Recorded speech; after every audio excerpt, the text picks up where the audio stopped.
Après moult actions justement pour avoir Charlie Kenyé ce matin, on réussit à l'avoir après les difficultés de réseau et de connexion avec nos différentes lignes. Bonjour Charlie, bienvenue.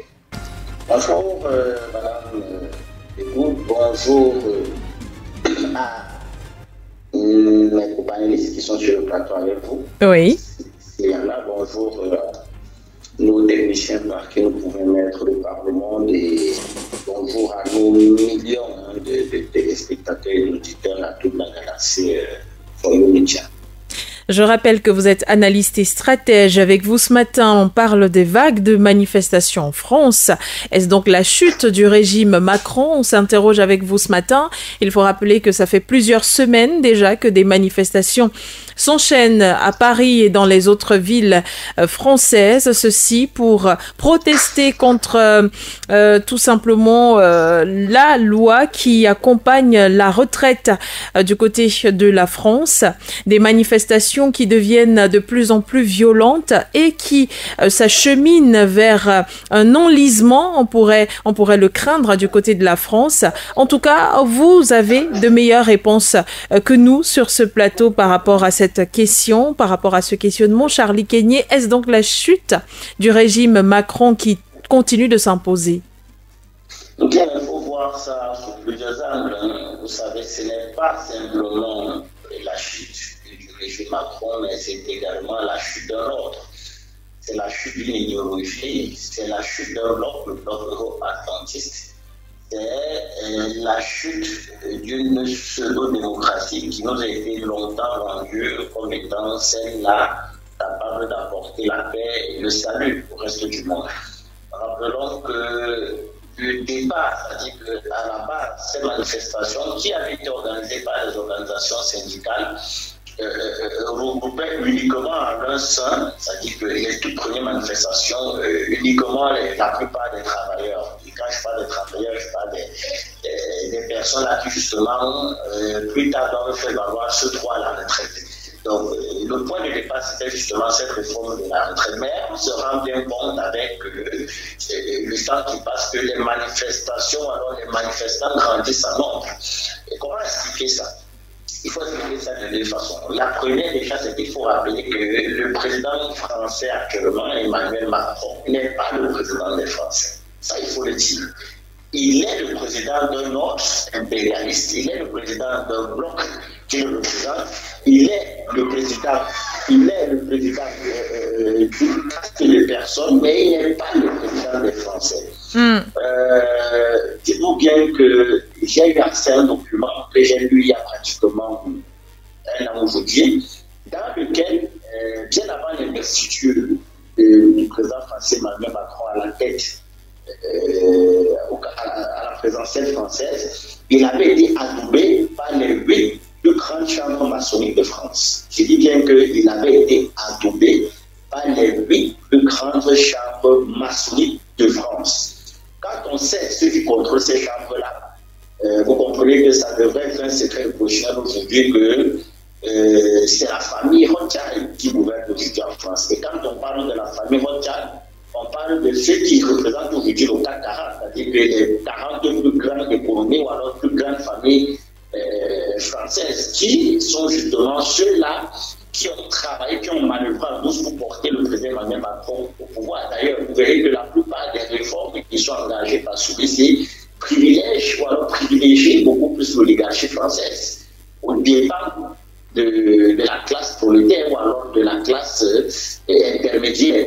Ça fait donc quoi? Ça fait donc que quand on voit aujourd'hui le peuple français descendre dans la rue, c'est simplement parce que ce peuple français, qui est également groupé dans la misère, n'arrive pas à comprendre donc comment est-ce que nous qui travaillons pour enrichir les gens, le moment de faire valoir notre droit à la retraite, non seulement pour eux, c'est-à-dire qu'on arrive, mais on veut encore taxer notre retraite. C'est-à-dire qu'au lieu d'aller prélever chez ceux qui génèrent des recettes, parce que rappelez que selon un magazine économique occidental, le CAC 40, au cours de l'exercice de l'année 2022, aurait généré des recettes, alors des bénéfices de l'ordre de pratiquement 157 milliards d'euros. Tenez-vous tranquille, 157 milliards d'euros. Donc, je parle des 40 plus grandes entreprises françaises. À elles seules, pourraient générer des bénéfices. Je parle bien des bénéfices, rien que pour le coût de l'exercice 2022 de l'ordre de 157 milliards d'euros.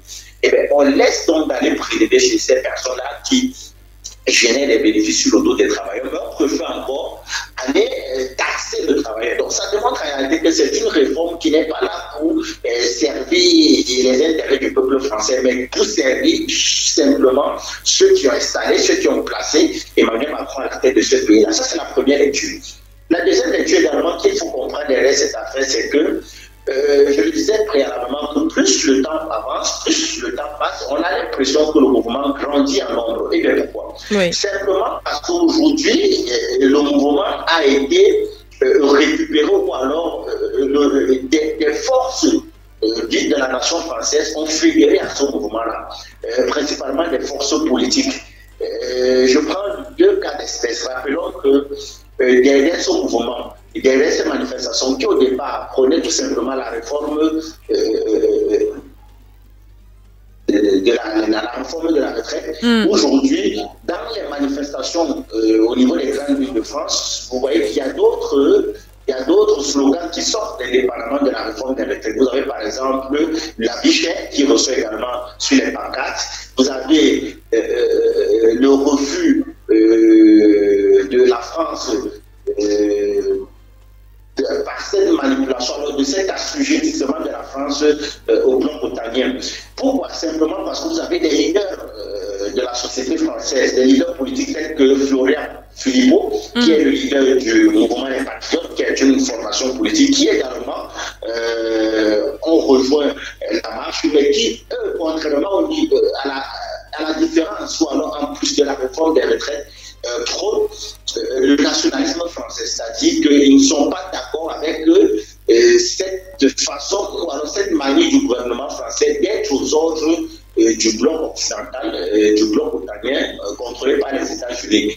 À côté de ça, vous avez également des formations, alors des mouvements tels que le mouvement porté par un certain François Asselineau, qui, contrairement aux autres, ou alors en plus des autres, prônent une certaine Euro-Asie, c'est-à-dire que les France proches de l'Eurasie. C'est un mouvement de droite, c'est un mouvement de gauche qui avait été porté dès le départ par le président de Gaulle, qui aujourd'hui, ou alors qui faisait de la France un pays qui se reconnaît plutôt dans l'Europe avec l'Asie. Et quand je parle de l'Asie, je parle de cette Europe allant de l'Angleterre jusqu'à Moscou. Voilà un peu ces idéologies-là qui sont portées par ces acteurs-là, qui ne se reconnaissent pas avec cette France aujourd'hui, qui est plutôt empestrée ou alors qui défend toute une idéologie euro-atlantiste portée par les États-Unis. Ça fait donc que l'ensemble de ces formations, de ces mouvements-là mis ensemble, fédérés à cette cause-là, on a l'impression que le mouvement grandit de jour en jour avec tout ce que nous observons comme dérive de ce côté-là, c'est-à-dire qu'avec le durcissement dans les manifestations, on assiste à une certaine radicalisation du mouvement et on voit également la riposte qui est faite des répressions, par les forces de l'ordre qui nous oblige aujourd'hui à repenser véritablement la démocratie portée par le bloc occidental. Est-ce véritablement celle qui sied aux États du monde, parce que quand on voit très bien comment non seulement ils ont du mal à l'appliquer, mais bien plus encore, ces mêmes donneurs de leçons ont du mal à implémenter ce que eux ils se plaisent à donner comme leçon au reste du monde. Véritablement ça pose problème. Mais voilà un peu les dynamiques qui sont mises ensemble dans ce mouvement-là. Aujourd'hui, ce n'est simplement plus un mouvement de la réforme des retraites. À ça, vous avez également la vie chère qui s'y met. Vous avez le refus d'un certain nombre d'acteurs politiques et de la société civile française à continuer à voir la France assujettie par les États-Unis, par le bloc occidental. Ça fait en sorte que tout ça mis ensemble, les Français n'arrivent pas à comprendre comment. Non seulement on les oblige à vivre une guerre qui n'est pas la sienne, pour laquelle ils sont en train de payer le plus fort avec le coût de la vie qui devient cher, le coût de l'électricité qui devient de plus en plus galopant.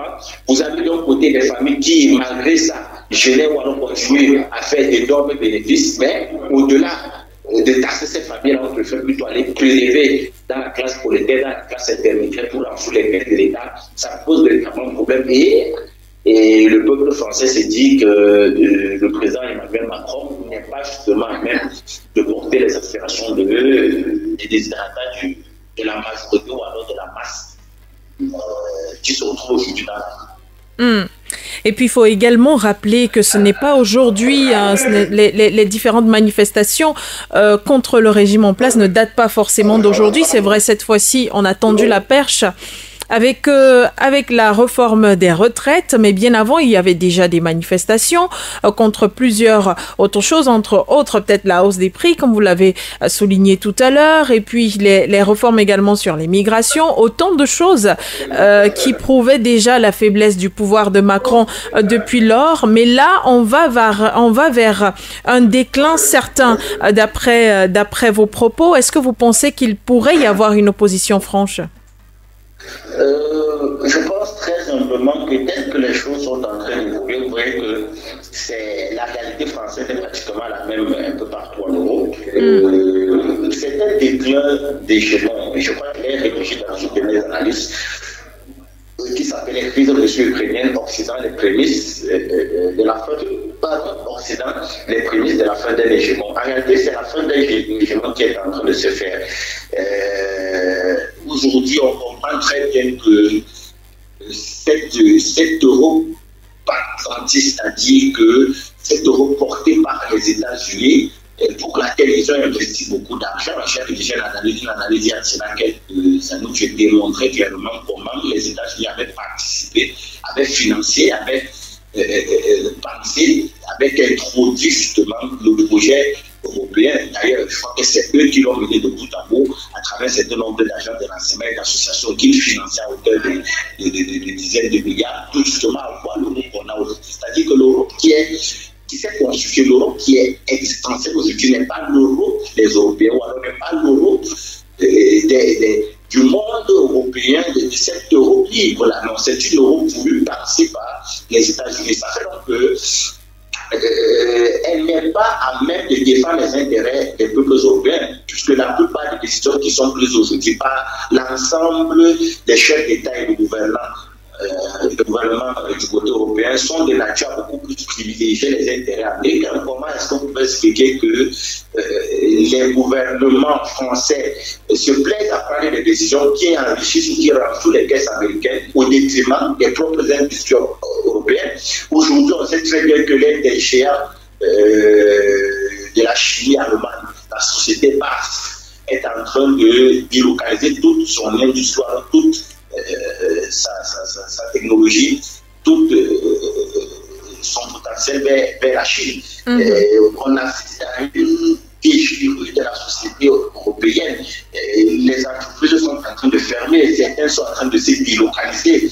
Les coûts de l'énergie vont de façon exorbitante. Rappelons que qui parle d'énergie parle de production, et qui parle de production parle d'économie, de transformation. Donc aujourd'hui, l'un des premiers fournisseurs d'énergie du bloc européen étant la Fédération de Russie, on a du mal à comprendre comment cette Europe peut se permettre de se mettre à mal avec la Russie sur des prétextes, ma foi, assez fallacieux. C'est-à-dire qu'aujourd'hui, les peuples comprennent ces réalités et se demandent est-ce que véritablement les hommes que nous avons portés, parfois même qu'ils sont arrivés par des méthodes assez douteuses, pour ne pas dire frauduleuses, parce qu'on sait très bien aujourd'hui que les élections en France ont été entachées de beaucoup d'irrégularités. C'est valable pour bien nombre de pays aujourd'hui en Europe. Donc, ça fait en sorte que les peuples se posent un ensemble de questions avec les réalités qui vivent au quotidien, comprennent très bien qu'il y a des dynamiques qui doivent être faites. Et ces dynamiques-là, on les observe aujourd'hui dans la rue à travers l'ensemble de manifestations